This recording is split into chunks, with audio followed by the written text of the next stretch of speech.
মেয়ের আশাকর্মীর চাকরি হবে, এই চাকরির জন্য ঘাটালের বিদায়ী সাংসদ দেবের প্রতিনিধি রামপদ মান্নাকে এজেন্ট মারফত 1,80,000 টাকা দিয়েছিলেন পশ্চিম মেদিনীপুর জেলার ক্ষীরপাই পুরসভার 7 নম্বর ওয়ার্ডের তেলিবাজার এলাকার বাসিন্দা গঙ্গেশ সাঁতরা।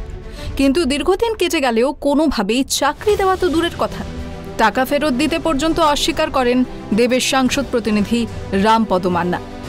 প্রতারক প্রতারিত হয়েছেন এই মর্মে কলকাতা হাইকোর্টে বিচারপতি জয় সেনগুপ্তের বেঞ্চে একটি মামলাও দায়ের করা হয়। এরপরেই সেই খবর ট্রাইব টিভিতে সম্প্রচার হয়। তারপর কয়েকদিনের মাথায় অভিযোগকারী ব্যক্তি ফিরে পেল সম্পূর্ণ টাকা। পরিবারের সদস্যদের বক্তব্য, সংবাদ মাধ্যমের খবরের পরই রামপদ মান্না এক ব্যক্তির মারফত সেই টাকা ফেরত পাঠান। টাকা ফিরে পাওয়ায় খুশি পরিবার।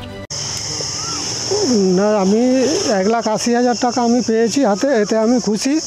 আর যে সব চ্যানেলে এইটা সম্প্রচার হয়েছিল তাদেরকে ধন্যবাদ। বাড়ির সকলে খুশি? বাড়ির সকলেই খুশি।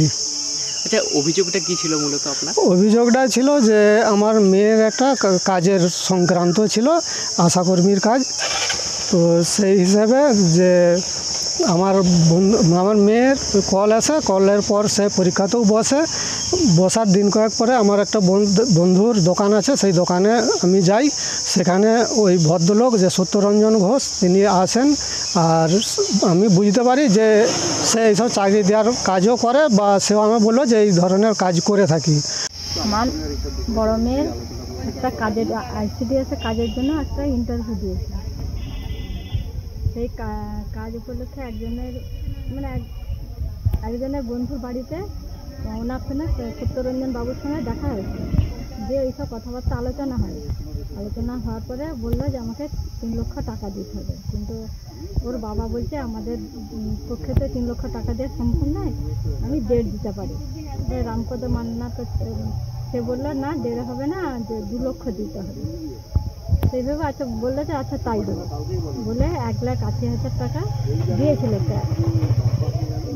দেওয়ার পরে ওরা বলছে ডেট দিচ্ছে, এই ডেটে হবে, সেই ডেটে হবে, পুজোয় কালী পুজোয় হবে, লক্ষ্মী পুজোয় হবে, এইভাবেই জিনিসটা বাড়তে থাকে।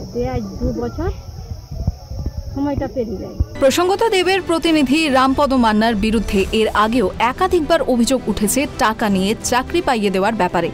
এবার বিরোধীরা এই বিষয়কে হাতিয়ার করেই প্রচারে নামছেন। যদিও দেব এই প্রসঙ্গে বলেন, নির্বাচনের আগে এই ধরনের প্রচার করে দলকে অস্বস্তিতে ফেলার চেষ্টা করছে তারা। পাশাপাশি অভিযুক্ত রামপদ মান্নার দাবি, অভিযোগকারীকে তিনি চেনেন না, ক্যামেরার সামনে গোটা বিষয় এড়িয়েও যান তিনি। নির্বাচনের আগে এই ইস্যুতে কিছুটা হলেও মুখ পুরল শাসক দলের, এমনটাই দাবি বিরোধী শিবিরের। পশ্চিম মেদিনীপুর থেকে শুভ চক্রবর্তীর রিপোর্ট, ট্রাইব টিভি বাংলা।